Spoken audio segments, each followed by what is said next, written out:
This is hashtag history episode 153. I'm Rachel. And I'm Leah. And I am genuinely shocked that we have not yet covered this topic on the podcast. Same. Yeah, I haven't touched on it yet, mostly because I think every podcast in our domain has already talked about it. That has been part of my hesitation in covering it myself. Sure. Yeah. But I still kept circling back to it. And there still is the possibility that someone out there has not yet heard about this week's topic, or at the very least has not heard our take on it. Right. Right. So that's why we're doing it. And also, even if you have heard of this topic, even as I was doing my research, I learned so much that I either never knew or had forgotten. That's what I was going to say is even though I'm fairly familiar with this topic, Mhm. I am sure I'm going to learn something today, which I'm very excited about. It's cool. Yeah. I can't wait to get into it. I don't know if I've used this word before this season of the podcast, but it's very nuanced. Nuanced? It's a Mm, nuanced topic. mm. So I'm excited for us to talk about that. This week we are discussing the Stanford Prison Experiment. Things similar to the Milgram Experiment, which we covered in episode 138, which was a personal favorite of mine. If you have not yet checked it out, be sure to do Mhm. that. And by that, I mean that the Stanford Prison Experiment was a likewise super controversial and somewhat shady psychological experiment that raised a lot of concern at the time and continues to invoke questions and worry to this day. Essentially, this was an experiment conducted in 1971 in which participants were placed in a prison like environment for what was supposed to be 2 weeks in order to examine and evaluate their behaviors in this particular setting. The experiment was cut short, however, only 6 days into the planned 14 days, when the participants that had been assigned the roles of guards began physically, emotionally, and psychologically abusing the prisoner participants to extreme degrees. It's insane. It's actually insane. Mhm. It's actually insane. It makes you, and we'll obviously get, I'm sure, Mm-hmm. very into this discussion of this type of thing as we Mm-hmm. go further, but Mm-hmm. it just makes you a little like embarrassed about being a human. Like, I, ooh. I told myself before we started recording, like, don't make this one episode political, but I can't help myself. This is how I feel in the current moment, right? It's Mhm, like mhm. humans are humans are humans. Yeah. And that is precisely what this time period in history that we are living in feels like, as well as the Stanford Prison Experiment. Is Right. just, yeah, it makes you feel gross for being a human and knowing that humans are capable of this. And when put in a scenario and setting like this, they actually enjoy it. Yeah. Some level of abuse had been assumed to occur. I mean, that was the point of this experiment, right? You're throwing people into a simulated prison environment. Again, like the Milgram experiment, the Stanford Prison Experiment was meant to test human behaviors in a setting where one person has a clear dominant role over the other. Much like the Milgram experiment sought to understand how the Nazis could execute the sadistic orders demanded of them, the Stanford Prison Experiment likewise sought to understand to what degrees humans will assume power over one another, or the opposite, submit to one another in a particular setting. Mm. Not only was the Stanford Prison Experiment controversial, it was also likely unethical and perhaps even fraudulent, with the lead professor over the experiment possibly directing the guards as to how they were to behave, which, I have never once proclaimed to be a psychologist here, but let me put on my psychologist hat and just assume that Yeah. if you're telling people how to behave, you can't exactly examine organic human behaviors, I don't know what you're right? talking about. Yeah. I mean, we're not psychology majors over here. It's just a guess. Just a guess. It's just a guess. There is clearly so much to get into today, including, but not limited to, this drink. So, ding, ding, ding, ding, ding, ding. Let's get into it. Sweet. I'm Rachel. And I'm Leah. And this is Hashtag History, the podcast for both history nerds and history haters alike, where we dive into history's greatest stories of controversy, conspiracy, and corruption.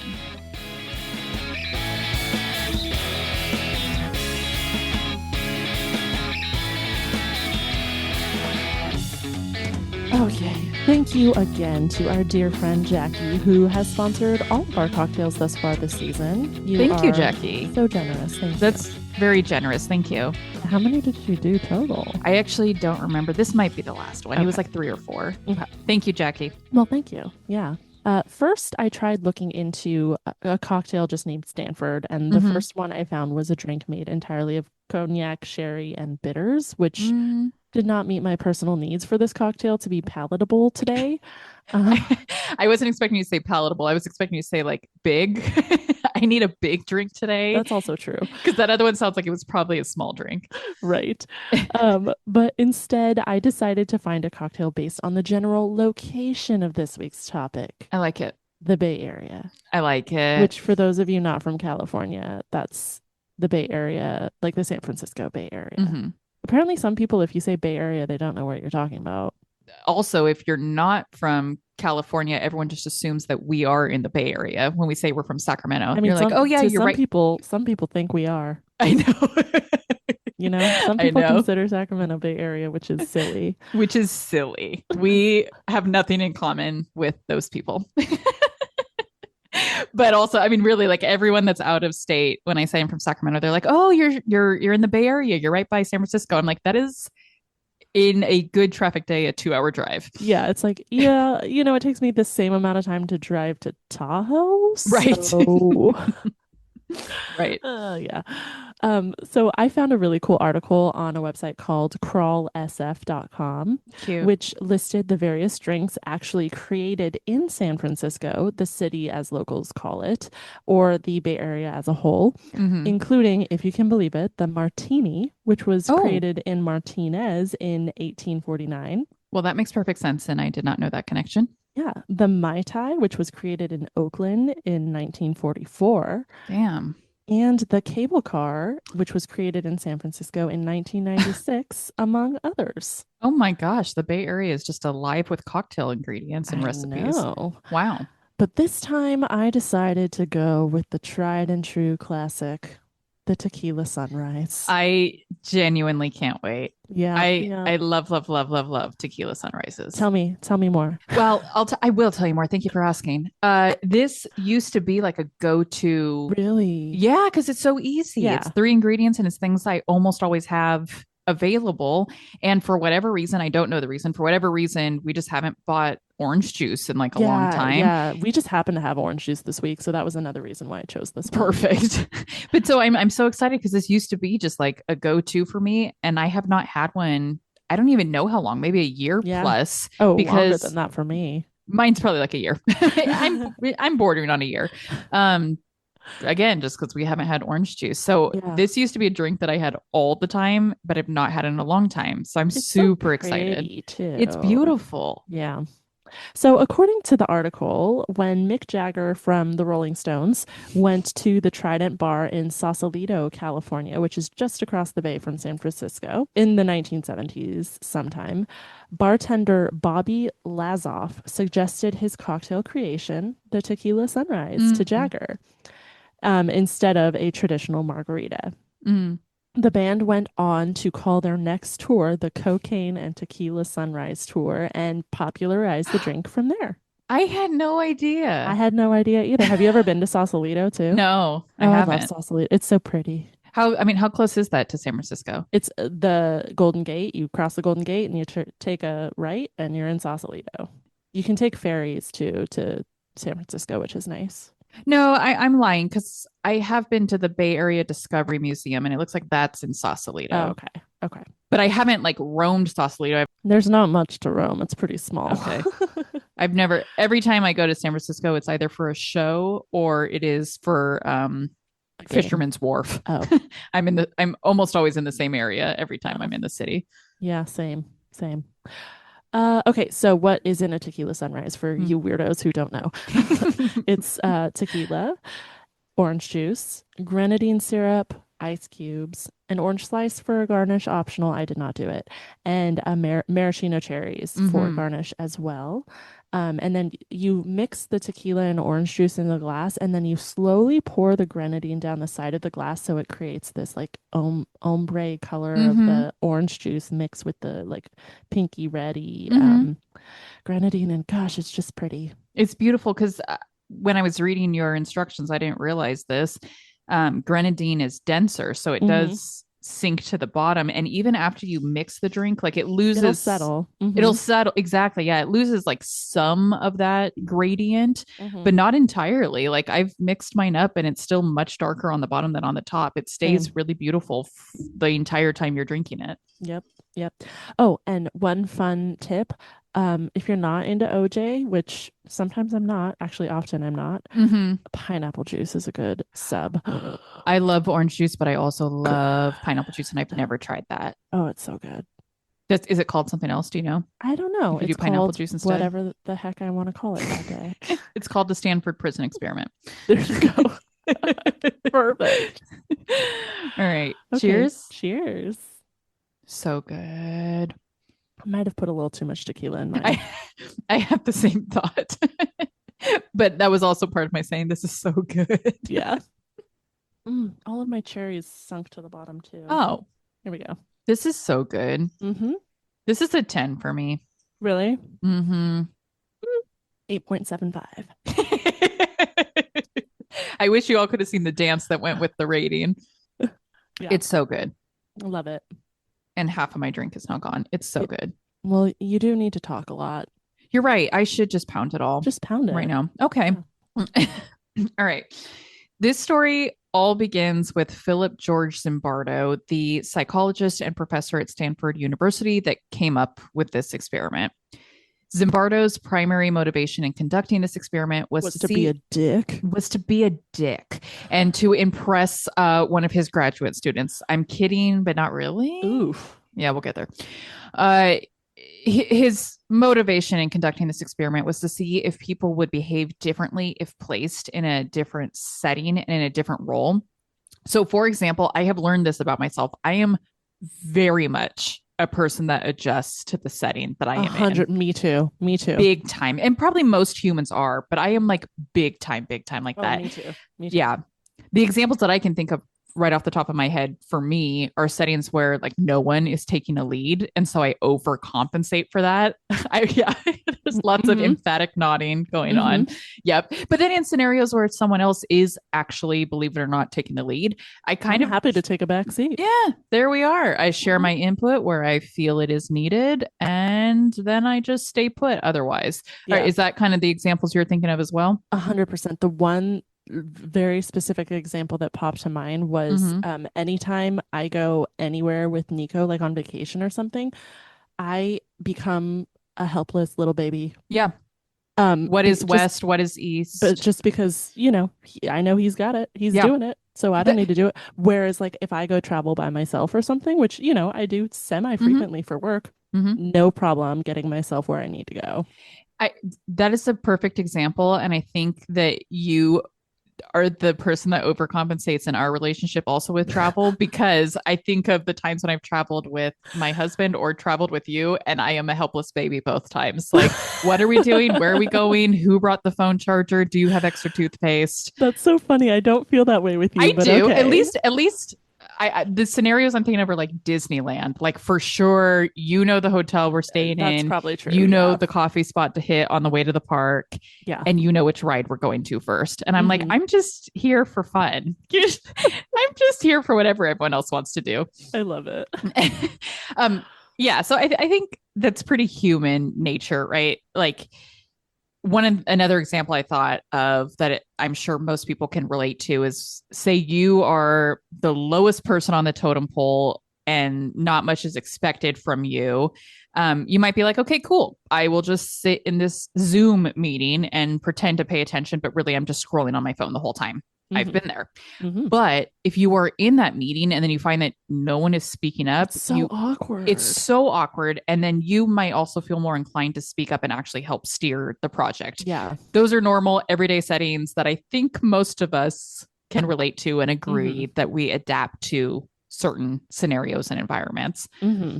But now consider if you're placed in a totally new environment where you are essentially stripped of your identity because nobody knows you. Say you decide today to up and move to Switzerland, which don't we all want precisely that? Norway. At this point, Norway, New Zealand. So, I mean, do you think that your personality might change if Oh, you, 100%. Yeah. yeah, you might be more confident because nobody knows the baggage you carry, Mhm. or perhaps you become more shy because you're surrounded by strangers. Mm. In more extreme examples, we see these changes in behavior in organizations like Nazi Germany, where if everyone else is murdering helpless Jews, you might as well fall in line and do the same. Mm. That's precisely what Zimbardo set out to prove. In a quote that he provided in an article in 1996, he said, quote, I had been conducting research for some years on de-individuation, vandalism, and dehumanization that illustrated the ease with which ordinary people could be led to engage in antisocial acts by pulling them in situations where they felt anonymous or they could perceive of others in ways that made them less human as enemies or objects, unquote. This makes me think of like cult behavior too. You Mm-hmm. know, it's the same thing, like stripping someone of their Humankind. of their Mm-hmm. humanness Mm-hmm. is makes it easier to act in ways they maybe otherwise would not have. It does. And that's what, here we go again. Rachel's getting political. But that is kind of the moment that we're in too, is like, oh my gosh, how did we get here to this point where Dehumanization. it's because we've dehumanized people for so long Mm-hmm. and we've used othering rhetoric for so Mm-hmm. long. That's where it starts, Yeah. is these small seeds of removing humanity from people Mm-hmm. so that when you do start committing violent acts against them, it's almost like they deserve it. Mm-hmm. They set up this experiment in the basement of the psychology department at Stanford. They renovated the basement to resemble a prison with cells that could hold three prisoners in each, a cell for solitary confinement, a prison yard space, and a special private space for the guards. Zimbardo was set to serve as the prison superintendent, and then they started recruiting applicants for the guard and prisoner roles by placing ads in both the Stanford Daily and the Palo Alto Times. I actually have a picture here of what the ad said for you to check out, Leah. Okay, here we go. Let me see. Can I zoom? Hopefully. You can't read that? It says male college students needed for psychological study of prison life, $15 per day for 1 to 2 weeks beginning August 14th. For further information and applications, come to room 248, Jordan Hall, Stanford U. It sounds a lot like jury duty. $15 a day to sit in the exact same position all day and suffer through horrific parking. Well, yeah, and that actually leads me to believe like the type of people that, well, I know $15 a day in the 70s was a lot different than $15 a day now. It was more than $100 a day. So, now, but like with still, inflation, like, the type of people you're recruiting for that are not necessarily, I don't know, people that are desperate, people that will just do what you want them to do to get $100. That's a good point. I thought you were going to say like those are people that have more nefarious tendencies, and I don't really think. Yeah, I think maybe it's boredom or just like, yeah, tell me what to do to get an extra $100 a day. I think that's fair. Yeah. 24 people were selected, 9 as prisoners and 9 as guards, with 6 total alternates available. And they were split up into these 2 groups at random, the 2 groups being guards and prisoners. So they didn't specifically pick people for those roles. They just, flipped a coin and randomly selected people that way. Okay. The main thing that those conducting the experiment looked for when assessing applicants was that none of them presented any mental health histories or criminal backgrounds, because, again, the goal was to see if even the most ordinary and most stand-up guy could fold and change in a particular setting. Something that just popped into my mind that maybe you'll get into as we dig in, is like, okay, once things start going downhill here, I would be like, nah, I'm out. Like, I'm not gonna do this anymore for $100. We do get into that a lot. Okay. Are you saying that from the guard role or the prisoner role or both? Maybe like definitely the prisoner role, but also the guard role if stuff like that's happening. Like, I could see myself being like, I'm not comfortable with this. I want to duck out. At least I would hope I would be like that. But then, like, did they let them? Did they not let them? Is that false imprisonment? Like, what do we...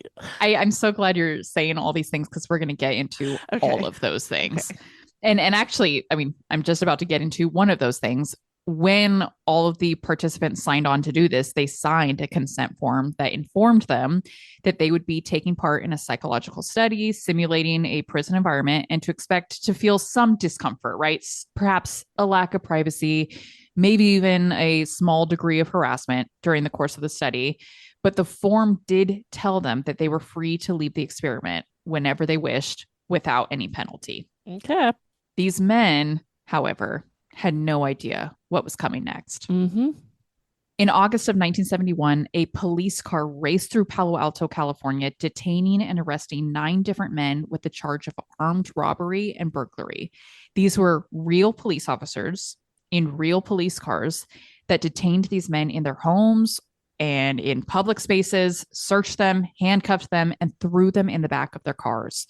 They took them to the simulated prison at Stanford, where they were formally booked, fingerprinted, stripped naked, and searched again, deloused, and then placed in a holding cell. It was only at this point that some of the men realized that this was all part of the experiment. I did not know this part of it. Me neither. And what I did like the hell? Quadruple checked my research that like, wait, are you saying that when these men were picked up by legitimate Palo Alto police officers, they genuinely believed they were being picked up by the police? Oh my gosh. All of my research said yes. Like many of these men didn't realize until they were actually at Stanford that like, oh, this is that experiment that I signed up for weeks ago. Oh my God. While they had consented and agreed to participate in a simulated prison experiment, they were left completely unaware that they would be publicly and formally arrested, causing confusion and mental discomfort for many of the participants on day one. I mean, that's insane, right? If I'm like out to coffee with you, so I sign up for this experiment on my college campus, and then weeks later, you and I are out to coffee together, and I literally a real police car rolls up outside the coffee shop. Mm-hmm. A real police officer comes in and arrests me, strip searches me. Ugh. Like, I don't know that I would have made the connection that this is that experiment I signed up for weeks ago. I would be like, what is going on? Yeah. You have the wrong person. Like two thoughts come to mind. Mm-hmm. The first one being like, absolutely inappropriate, not okay. Mm-hmm. Second thing that comes to mind is if you do want to like disrupt someone's, psyche and kind of like throw them in a situation that makes them uncomfortable and see how they react, that's a way to do it. And that's what Zimbardo said. He said, yes, we told them we're going to put them in this simulated prison environment. We did not tell them we were going to arrest them in their homes and in public. We wanted to throw them off guard. We wanted to surprise them and see how they would react. But they didn't sign up for that. They didn't. And I mean, that's embarrassing. For sure. That could even like cause a kind of stain on your, Oh, totally. How people perceive you in your neighborhood or whatever. I mean, isn't that how false accusations go? Is even when you're able to defend yourself in court and prove that you were not guilty or liable, there's always going to be that seed of like, okay, but you were arrested for it. Yeah. So, and that's the same here, right? You see this guy get picked up at a coffee shop, even if he's like, no, it was all part of an experiment. You're like, yeah, okay. Yeah, sure. Yeah, sure. Okay. So I do have a picture of one of the arrests here just to show you how insane and heinous this was. Yeah. The first thing that pops to my mind is, or that draws my attention, is that there's like kids watching. Yeah. There's kids on bikes and stuff like watching this guy get arrested by a police officer. Mm-hmm. It looks like a real arrest. Mm-hmm. Yeah. And not only does it look like a real arrest, these people that were being arrested thought it was a real arrest. Yeah. After they arrived at the prison, they were placed in these like short gowns. So think of like a big t-shirt. That's what I wear to bed. Yeah, same. I was thinking the exact same thing. My moo-moo. Yeah. Big t-shirt and panties. And that's what we got. And these gowns had their prison ID on the front and the back. They were not allowed to wear anything underneath these gowns. So unlike me that does wear panties under my big t-shirt, they were not allowed to do that. The experimenters later explained that, yes, of course, we know that standard prison attire is not gowns, but what they were trying to do, since this simulated experience was an accelerated one, was to push people to the point of feeling humiliated and controlled right off the bat. Congrats. Good job. Exactly. I mean, not to be not to be funny. This is going to sound funny, what I'm going to say. But if your wiener's hanging out of the bottom of your big t-shirt, that does immediately, I know, wiener's a funny word, so that's why we're laughing. But not funny if your wiener's hanging out. No. That is embarrassing. Yeah. Especially around people you don't know and you're in this Yeah. very uncomfortable environment with. Ugh. On the Stanford Prison Experiment website, they wrote that forcing these men to wear these gowns had its intended effect because, quote, as soon as some of our prisoners were put in these uniforms, they began to walk and to sit differently and to hold themselves differently, unquote. Yep. I could see myself like kind of folding into myself, like of course, my shoulders and of course trying to become smaller. Yeah. They were also forced to wear nylon caps over their heads to replicate the idea of having their heads shaven. In addition to the gown and nylon caps, they also had a chain around one foot, which stayed on at all times. Again, pulling straight from the Stanford Prison Experiment website, they acknowledged that walking around with a chain on your leg is not common in standard prison settings. But in this simulated setting, it was, quote, used in order to remind prisoners of the oppressiveness of their environment. Even when prisoners were asleep, they could not escape the atmosphere of oppression. When a prisoner turned over, the chain would hit his other foot, waking him up and reminding him that he was still in prison, unable to escape, even in his dreams. That just sounds horrible. It's horrible. I know ethics have come a ways, but it's like, how were we this far off at one point? Seriously, have they though? I took a sip of water, so I wouldn't answer. Okay. There was a video recorder placed at one end of the hallway to film everything taking place, as well as an intercom system that prisoners thought was used solely to make public announcements through, but was actually also secretly used to bug the cells so that the psychologists could listen in on conversations. The prisoner participants were forced to stay within their cells all day and night, with the exception of the limited time that they were allowed to go to the prison yard or to the bathroom.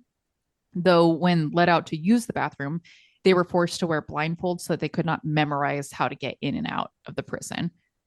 By contrast, the guard participants were given virtually free reign of the place. They worked in shifts, which allowed them to actually rest and return home in between quote unquote they were, work. like, going home. Like they were living normal lives. Wow. Most importantly, I think, is that the guards were originally intentionally not told by the experimenters how they were to perform their role as guards. And so it was up to them to deem what was necessary to keep the prisoners in line. Like, I understand the whole point is to try to see how people behave when you give them power or strip power away from them or put them in these situations.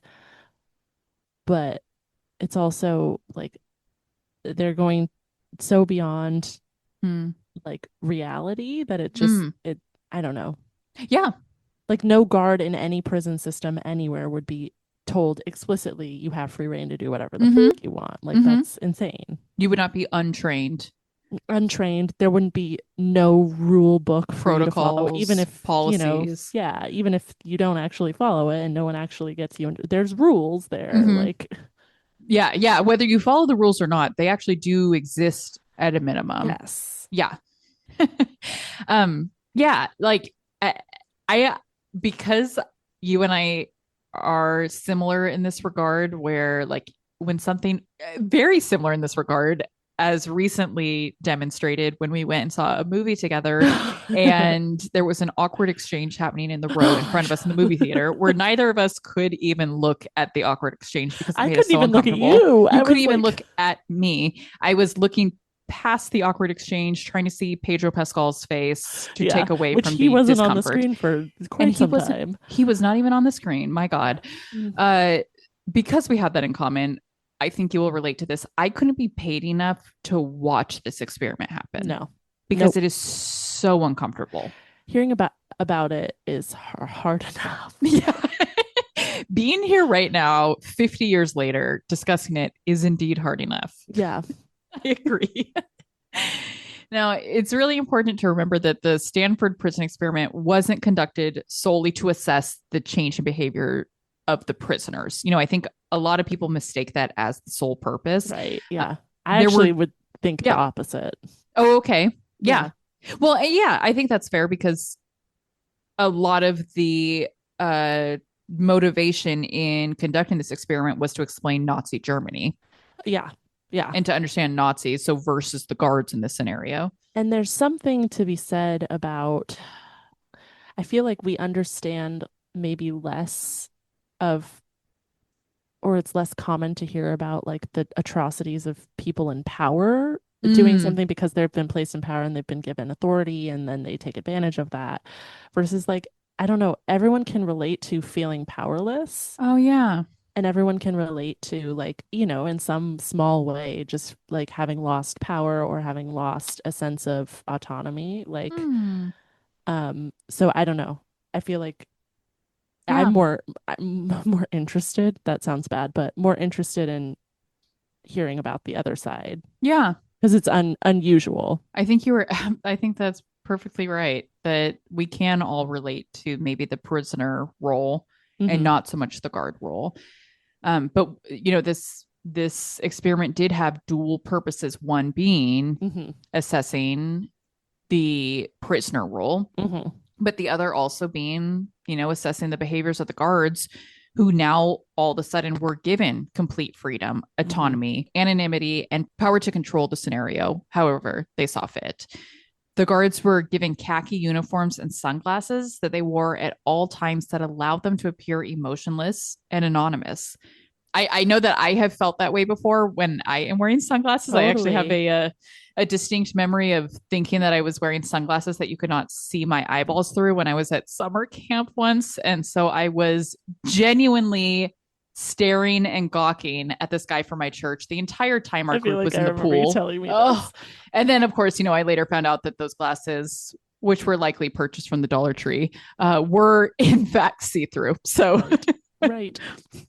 when I recall, you know, most 10 embarrassing moments of my life, that one's in there. Can you imagine just literally just staring at someone and like Like, drooling?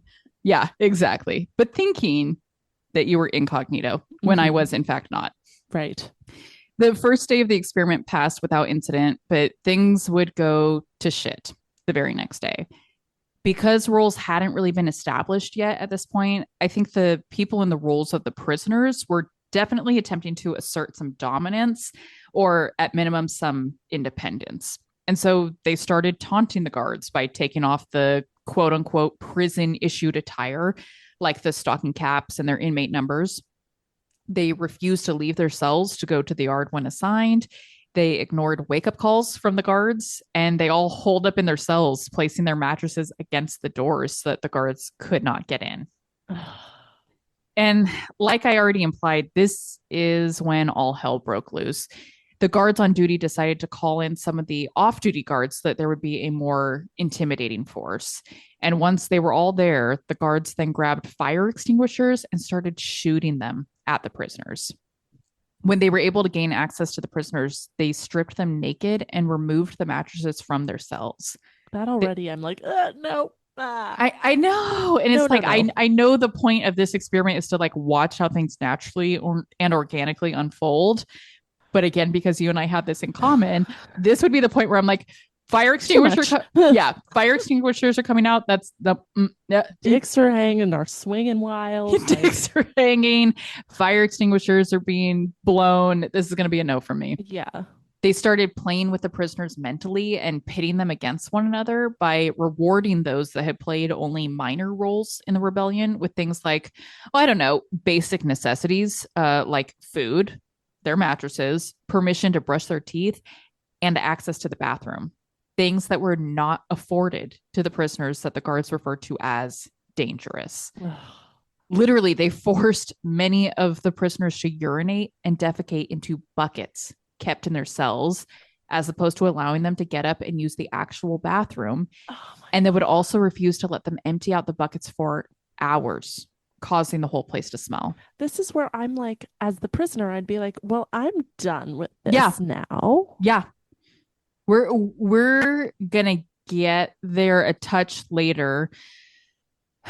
But my understanding is that things were so extreme in this accelerated environment that these people really submersed themselves in this and forgot that they could leave. Mm-hmm.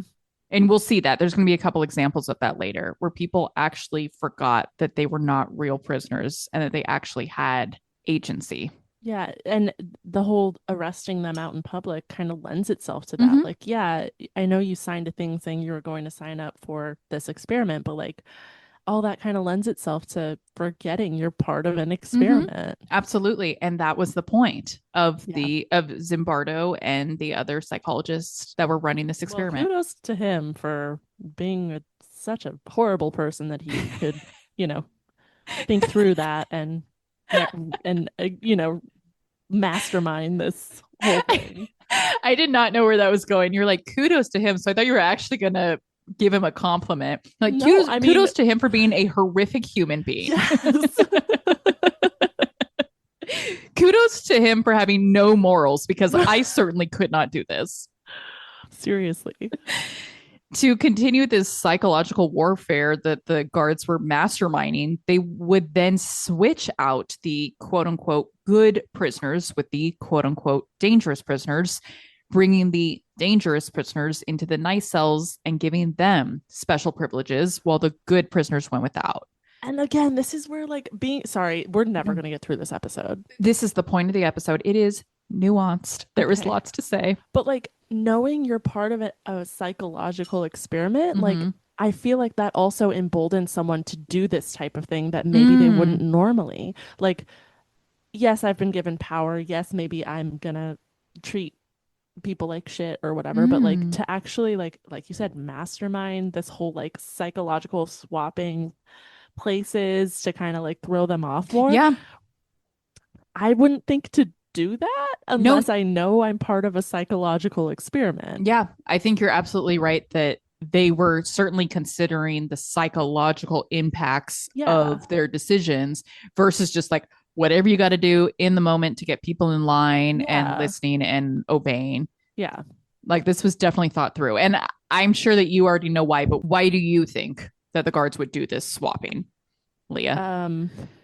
I mean, to show them that I don't know. Like, I guess I would think, oh, if I act well and the other person doesn't act well, then what does it matter what I do? I don't know.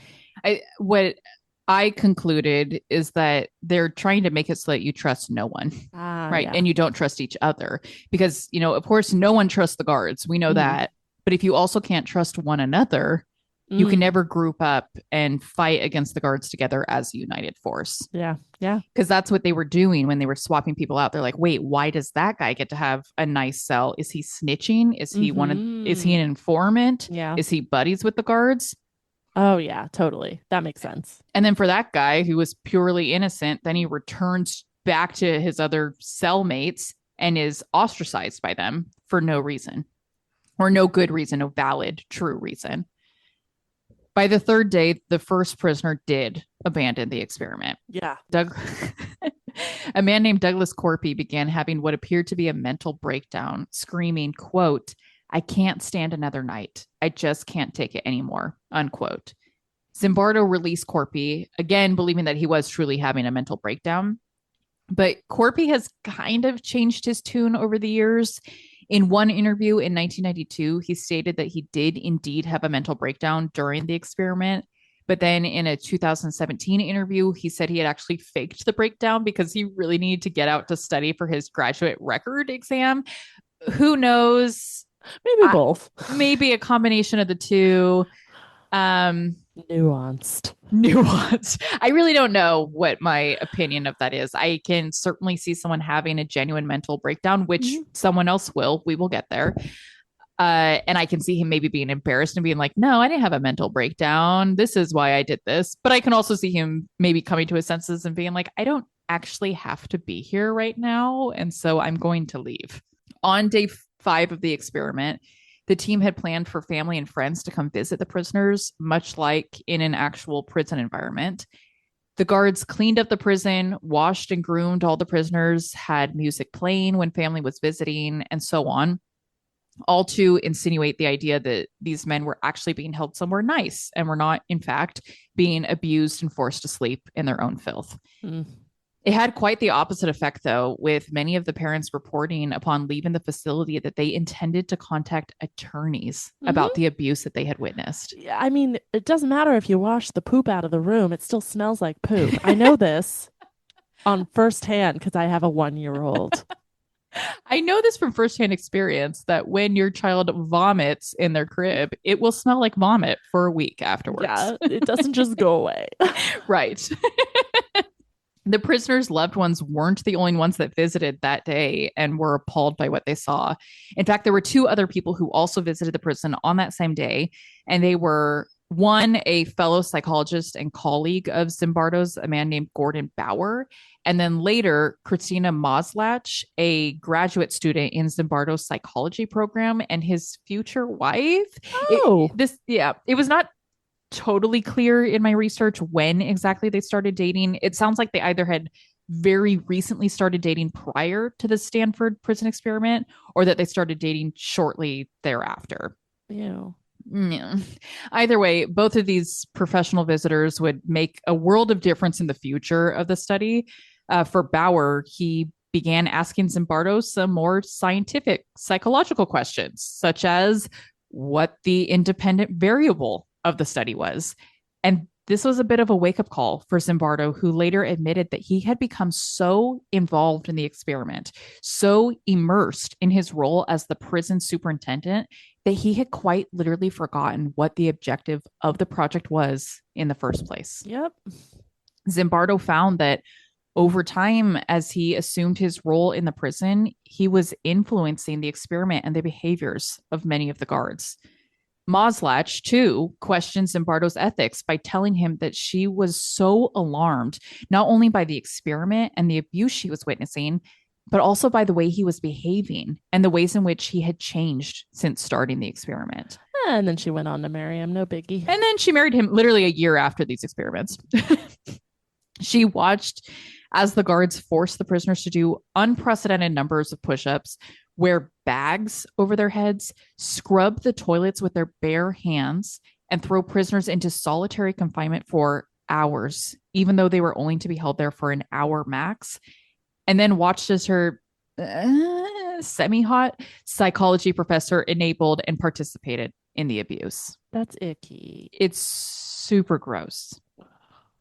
Zimbardo appeared to start to wake up slowly, evidenced by the way he treated one prisoner in particular, who also experienced a mental breakdown and eventually left.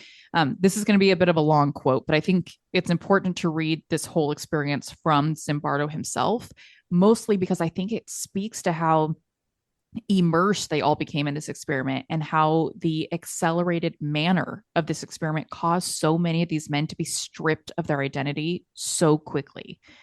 So after this particular prisoner 819, was found to be having a hard time. And by hard time, I mean, it was like so hard that he was not eating, he was sick. Zimbardo pulled him aside to a different room to speak with him. Okay, so here's the long quote read from Zimbardo's perspective. Quote, "While I was doing this, one of the guards lined up the other prisoners and had them chant aloud, 'Prisoner 819 is a bad prisoner. Because of what prisoner 819 did, my cell is a mess, Mr. Correctional Officer.' They shouted this statement in unison a dozen times. As soon as I realized that 819 could hear the chanting, I raced back to the room where I had left him, and what I found was a boy sobbing uncontrollably while in the background, his fellow prisoners were yelling that he was a bad prisoner. Mm-hmm. No longer was the chanting disorganized and full of fun as it had been on the first day.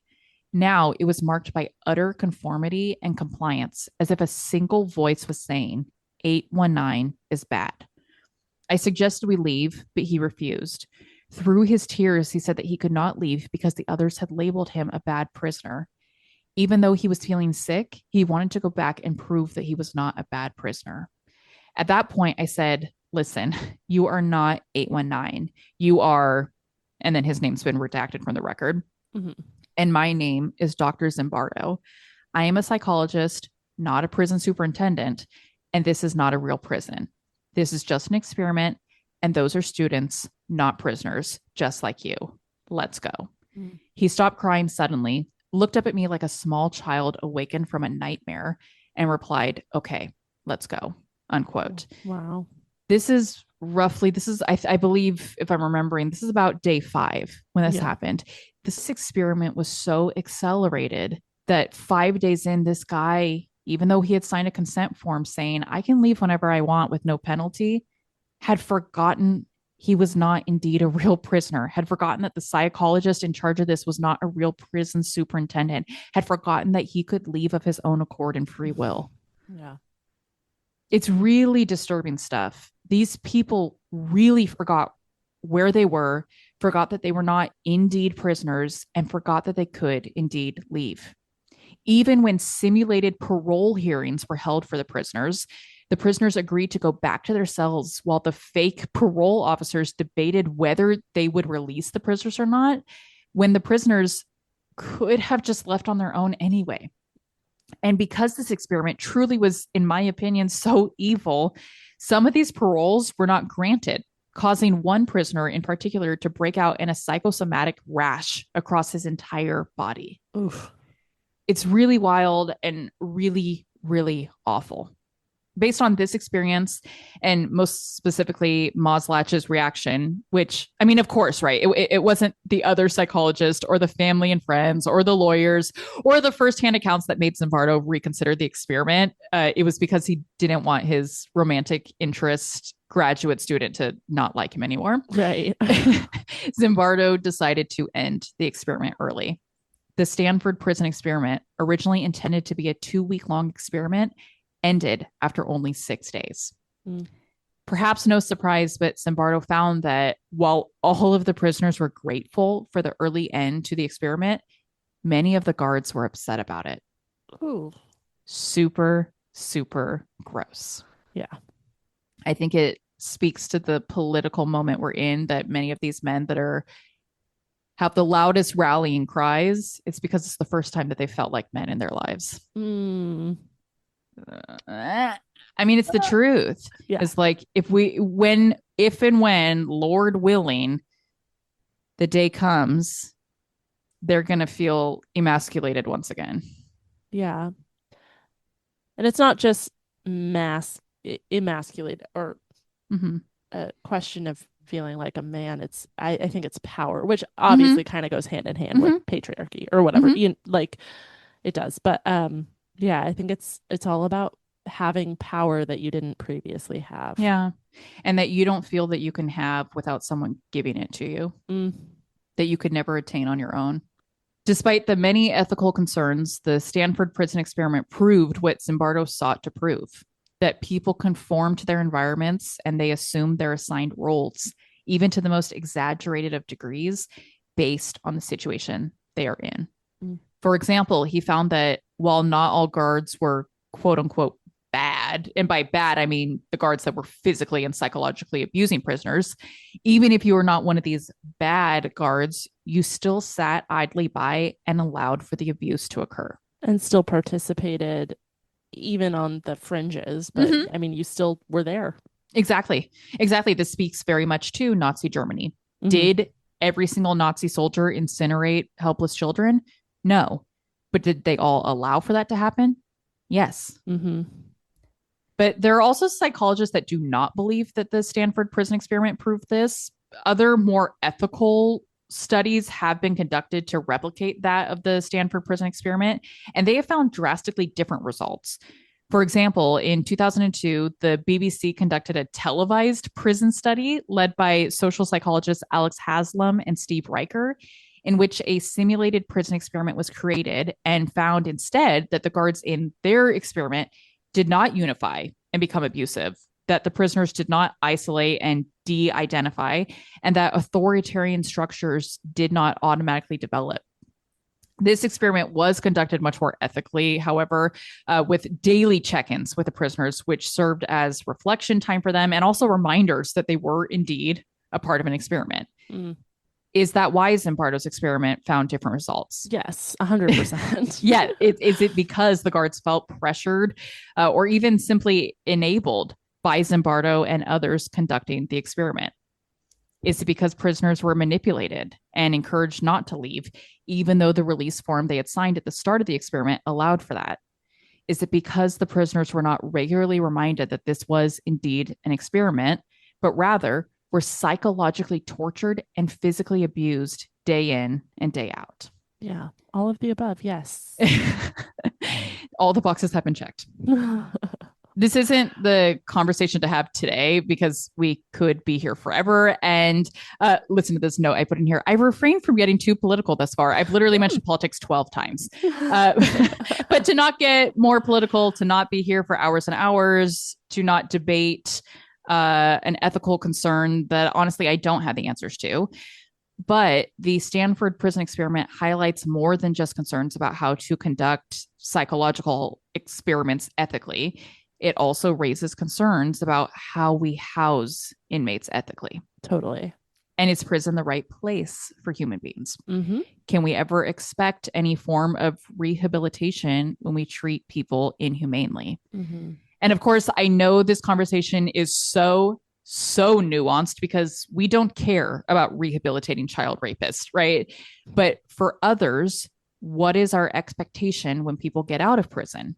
That they are now better people? What did the Stanford Prison Experiment demonstrate about the way that guards unify and abuse prisoners and the way that prisoners are dehumanized and isolated? Mm. One former prisoner of an Ohio penitentiary wrote to Zimbardo after learning of the experiment, and he shared with him about his own horrific prison experiment, writing, quote, "I know that thieves must be punished, and I don't justify stealing, even though I am a thief myself. But now I don't think I will be a thief when I am released. No, I'm not rehabilitated either. It is just that I no longer think of becoming wealthy and stealing.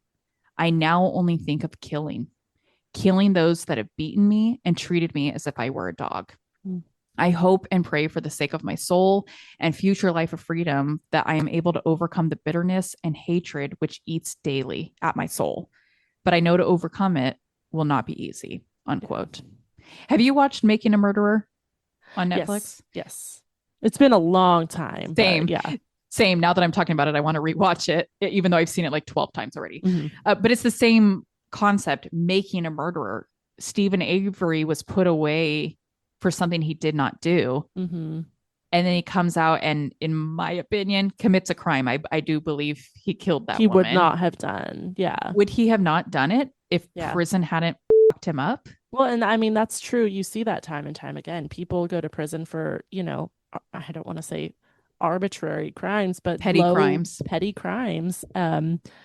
get indoctrinated into the prison system, into gangs and all that kind of stuff, and leave. And recidivism is a real thing. And I think that I certainly think that our prison system in the United States has some introspection to do, which I know many are trying to do. But it's certainly not innocent. The system itself is not innocent in recidivism of its inmates. Yeah, 100%. At the end of the day, I think the truth of the Stanford Prison Experiment lies somewhere in the middle, as all things do. It was an unethical experiment, and the results of that experiment were likely manipulated by the influence the experimenters themselves bestowed. But as we are actively witnessing people in real time sell their souls for proximity to power, I also think there's some proof in the pudding that when placed in a particular situation, you just might sell your soul if you think you might be the one to come out on top. What? Caroline? What? What did she say? Oh my God, I can't stand her. Gender traitor. Seriously.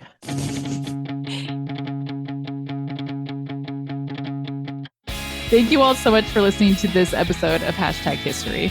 We will share the pictures that we discussed on the episode to our Instagram. And as always, all sources used to put together the episode can be found on our website at hashtaghistory-pod.com. A special thank you to my husband, Alex, for editing the podcast. Thank you so much for doing that and saving us both so much time. Thank you. Subscribe to us on whatever podcast platform you use. Share about us with your family and friends, and then give us a rate and review. And be sure to check us out on Instagram at hashtag history_podcast. And come join us over on Patreon, where for as little as $1 a month, you can help support our books and booze supply. This is a place where you can support the podcast, and in exchange for your support, you will receive an automatic 15% off all merchandise, and we mail you cards and stickers. Sure do. Thanks. Thanks. Bye.